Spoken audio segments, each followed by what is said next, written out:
नमस्कार, मी अर्चना आर्ट चॅनलमध्ये तुमचं स्वागत करते। आज मी तुमच्यासाठी परफेक्ट सांबार रेसिपी घेऊन आलेली आहे। फक्त एकदा तुम्ही ही सांबार रेसिपी ट्राय करा, तुम्हाला ही सांबार रेसिपी नक्की आवडेल। अगदी सोपी अशी ही रेसिपी आहे, कोणालाही सहज शक्य होईल आणि सहज बनवता येईल अशी ही रेसिपी आहे।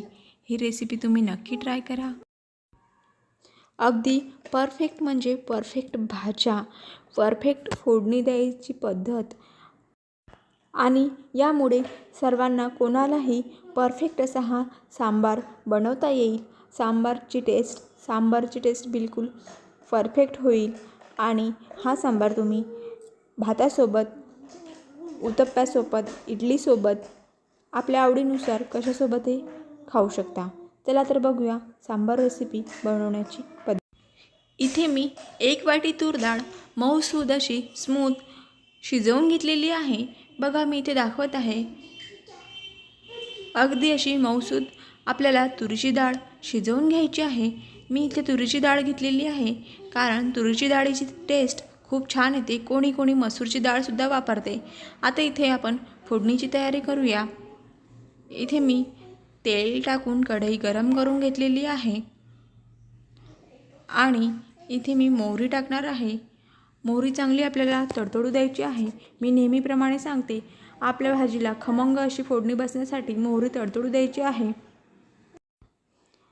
आणि नंतर आपल्याला हिंग टाकायचा आहे। पाऊण चमचा हिंग टाकत आहे मी इथे। नंतर कढीपत्ता, गॅस मीडियम फ्लेमवर राहू द्यायचा आणि 2 लाल मिरच्या टाकलेल्या आहे। ही फोडणी व्यवस्थित अशी खमंग लालसर होऊ द्यायची आहे आपल्याला, भाजीला व्यवस्थित तडका बसायसाठी। आणि इथे मी 2 चमचे लसूण पेस्ट टाकलेली आहे।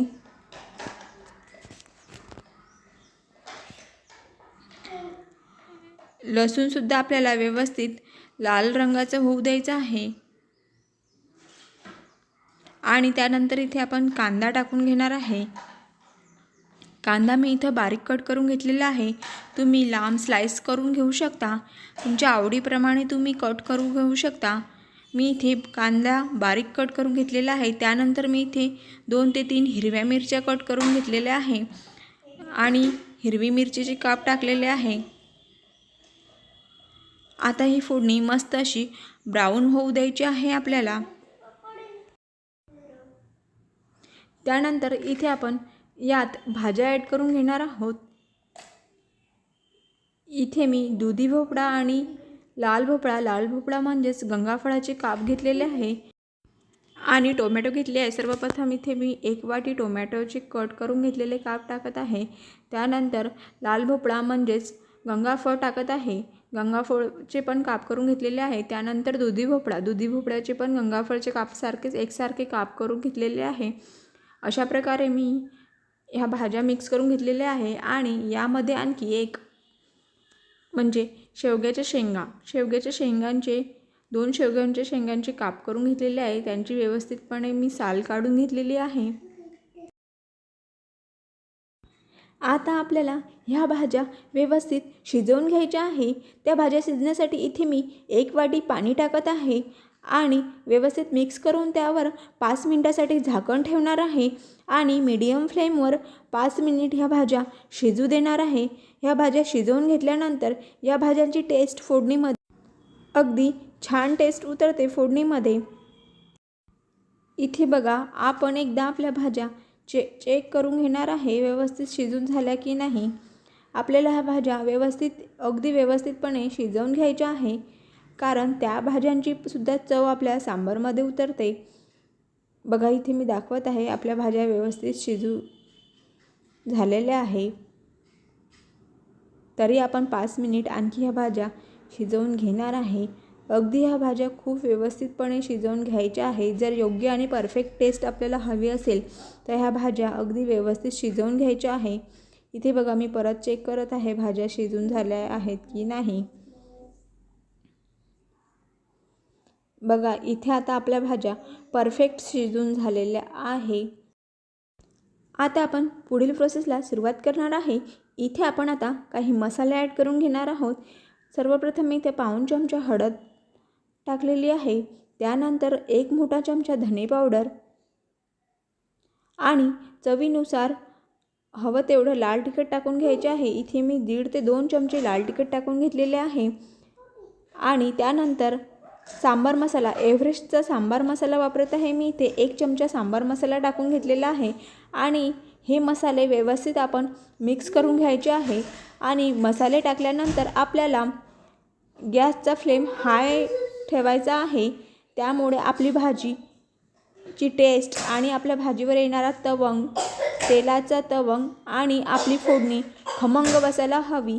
त्यासाठी आपल्याला मसाले टाकल्याबरोबर आपल्या गॅसचा फ्लेम वाढवून घ्यायचा आहे। हाय फ्लेममध्ये आपल्याला ह्या भाज्या अशा प्रकारे मसाले आणि भाज्या मिक्स करून घ्यायच्या आहे आणि 2 मिनिट हे मसाले भाज्यांमध्ये व्यवस्थित शिजू द्यायचे आहे। त्यानंतर आपण शिजवलेली 1 वाटी तूर डाळ इथे टाकणार आहे। तूर डाळ आपण 1 वाटी तूर डाळ शिजवून घेऊन त्याला चांगली रवीने घोटून घेतलेली आहे आणि हवे तेवढे पाणी टाकणार आहे। आपल्या कन्सिस्टन्सीनुसार आपण त्यात पाणी ॲड करून घेणार आहे। हवे तेवढे आपल्याला पाणी ॲड करून घ्यायचे आहे। बघा, ऑलमोस्ट आपला सांबार बनवून तयार आहे। मस्तच। आता आपल्या सांबारला आपल्याला मस्त अशा 2 ते 3 उकड्या येऊ द्यायच्या आहे। आता आपल्याला गॅसचा फ्लेम स्लो करायचा आहे आणि स्लो फ्लेमवर आपल्याला 2 ते 3 अशा मस्त भाजीला उकड्या येऊ द्यायच्या आहे।